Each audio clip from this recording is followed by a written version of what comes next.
অনেকেই বুঝেন না জবরদখল আর বিরুদ্ধ দখল কি, এই দুটো বিষয়ের আইনগত অর্থ বুঝেন না। অনেকেই দুটো বিষয়ের আইনগত অর্থ এক করে পেলেন, যে কারণে তামাদি আইনের 28 ধারা তাদের জন্য মাথা ব্যথার কারণ হয়ে দাঁড়িয়েছে। তামাদি আইনের 28 ধারা শুধু বিরুদ্ধ দখল নিয়ে বিধান প্রণয়ন করেছে, জবরদখল নিয়ে নয়।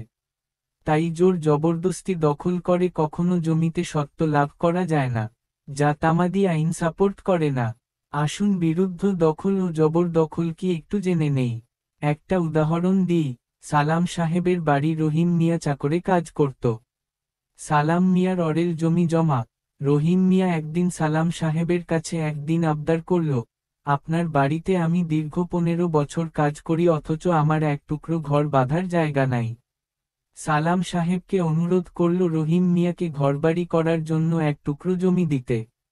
সালাম সাহেব দয়ার সাগর দিয়ে দিল 4 শতক ভূমি, কিন্তু কাগজে কলমে নয় মুখে। রহিম মালিকের মতো জমিটা ব্যবহার করতে লাগল।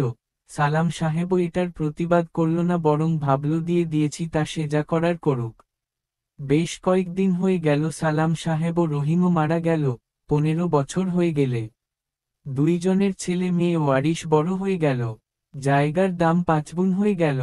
রহিমের ছেলে মেয়েদের আগের সে দুরবস্থা নাই। সালাম সাহেবের ছেলেরা খেয়াল করল তাদের চাকর রহিমের ছেলে মেয়েরা খুব একটা মাথা নত করে চলে না।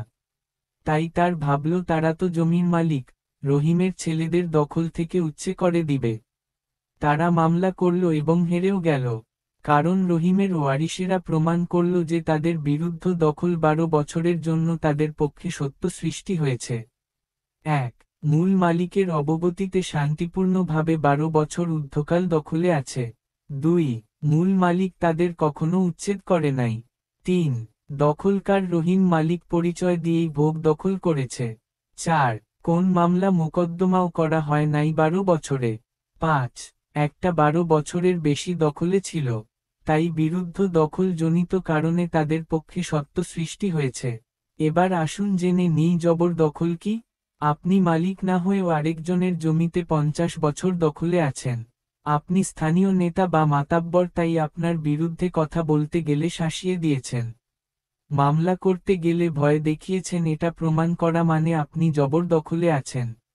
জবরদখলে থাকলে এটা যদি আদালতের কাছে বিরুদ্ধ দখল হিসাবে প্রমাণ না হয় তাহলে আপনি 200 বছর দখলে থেকেও মালিক হবেন না। সুতরাং জবরদখল ও বিরুদ্ধ দখল বুঝে আসলে তামাদি আইনের 28 ধারা বাতিলের কথা চিন্তাও করতে হবে না। ভূমি আইনে যে বিধান সমূহ আনা হয়েছে সেগুলো জবর সংক্রান্ত বিষয়সমূহ। যদিও ভূমি মন্ত্রী বিরুদ্ধ দখল সত্যের বিষয়েও বাদ করতে চেয়েছেন, কিন্তু দেশি বিদেশি আইনজ্ঞদের পরামর্শের জন্য বিরুদ্ধ দখলের বিষয় বাদ দেওয়া যায়নি। কেন ল অফ প্রেসক্রিপশন, বিরুদ্ধ দখল শুধু আমাদের দেশীয় ম্যাটার না, এটা ওয়ার্ল্ড ওয়াইড বিভিন্ন কমনওয়েলথ দেশে প্র্যাকটিস করা হয়। ধৈর্য ধরে আইনের এই কথাগুলো শোনার জন্য আপনাকে ধন্যবাদ।